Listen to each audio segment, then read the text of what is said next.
Ramadan is all about the 30 days of fasting and is observed by the Muslim religion.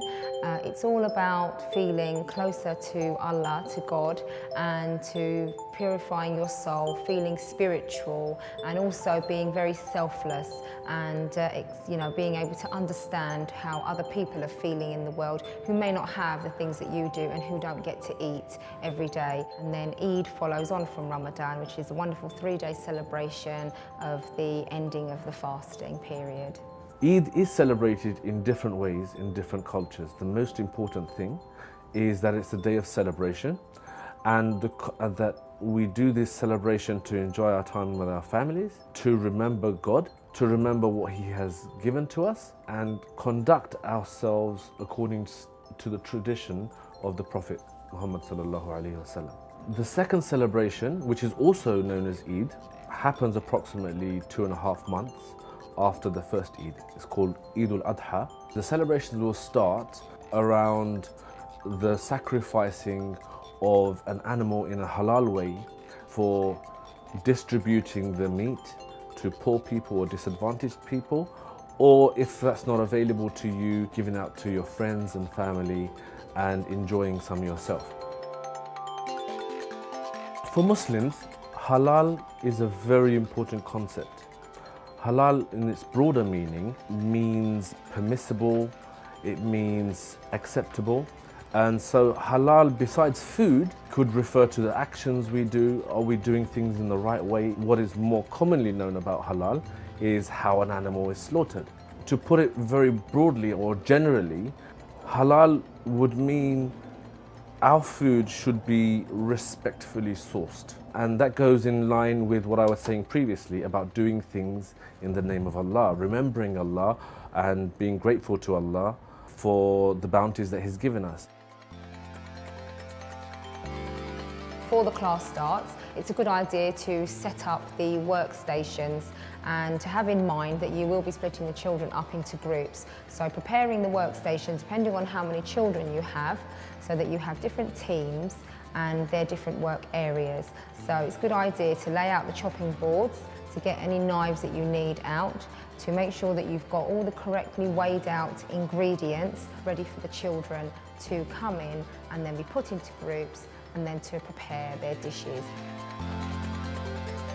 In kofte, we've got some really lovely ingredients that the children can be really hands-on with. 1 red pepper, a kilo of lamb mince, 1 onion, some parsley, some garlic, salt and pepper, and also some flaked red pepper that you could use if you wanted it to be spicy or not, but you don't really need it to be. We explained to the children the ingredients that were going in the kofte, and then we showed them what to do with each ingredient in order to be able to make the kofte mixture. First of all, we got them all to wash their hands and then to grate their onion, and they squeezed the onion just to get off any excess liquid, and then they used that onion mixture and put it into the bowl with the mince. Then we finely chopped our pepper so that you cut around the actual stalk itself to try and avoid the white bits and the seeds on the inside. So they kept their thumb behind their forefingers and they just chopped like that. In order to get the skin off the garlic, we showed the children that they could use the back of the knife and just press down on the garlic, hear it crack, and then they could remove the skin. Then they just had to chop it up into fine pieces and just keep chopping it until it was very small, or they could grate it. They then had to finely chop the parsley. Once they'd sort of roughly chopped it and got rid of the stalks, they could then use the knife to rock it back and forth, chopping into the parsley to get a nice fine chop.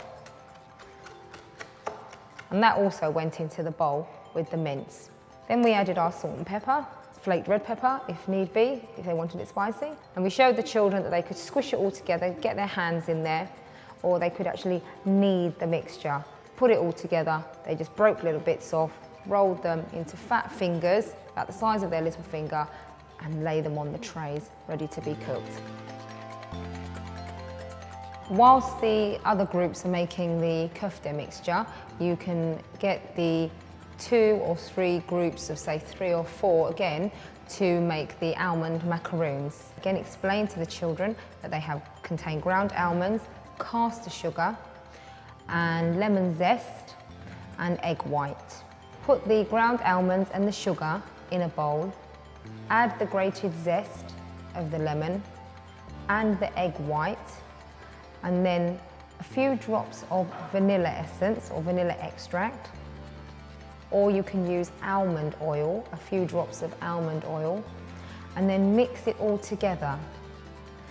The oil of the ground almonds will start to release and the mixture will turn into a ball and stick together.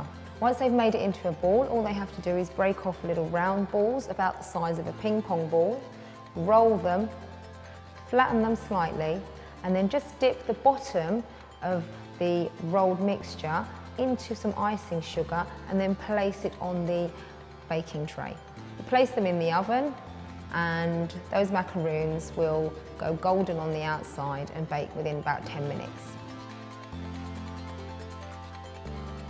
While the other groups are making the kofte, which will take a bit longer, you could get the macaroon group to make the yogurt dip and the salad. And it's a good idea to get them to prepare the salad by shredding the lettuce and halving the cherry tomatoes, cutting the cucumber into quarters. And with the yogurt dip, we use Turkish style yogurt and cucumber, fresh mint and some garlic. And all you need to do is, with the cucumber, just grate it coarsely, mix that in with the yogurt, grate the garlic, mix the grated garlic in with the yogurt, and then add the mint. And you just cut off the leaves and then bunch them together, and then they can just be roughly chopped using the knife. And then they can also be stirred into the yogurt. If you can, keep things refrigerated until the kofte is cooked and ready. Once it's all prepared, then you can lay it all out with some warm pita bread and explain to the children that this would be an Eid Feast where all the family and friends would come together and be able to enjoy all the lovely dishes and actually eat together as a family. Du'as are little prayers which you pray to remember God and thank God for the things He's given you. A lot of the du'as that Muslims say are du'as that the Prophet has taught people to say.